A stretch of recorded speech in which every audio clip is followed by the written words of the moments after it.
విశాఖలో జరిగింది CIA summit కాదని సెటిల్మెంట్ సమ్మిట్ అని ధ్వజమెత్తారు వైసీపీ రాజ్యసభ సభ్యుడు విజయసాయిరెడ్డి.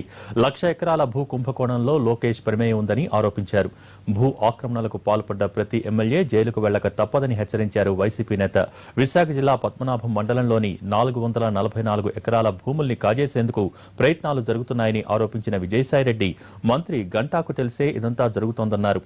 ల్యాండ్ స్కామ్పై సిట్ విచారణతో ఉపయోగం లేదని, సిబిఐ ఎంక్వైరీతోనే నిజానిజాలు వెలుగు చూస్తాయని అన్నారు. మొత్తం వచ్చినటువంటి ఈ రోజుకి ఇన్వెస్ట్మెంట్ 100 కోట్లకు కూడా మించి లేదు.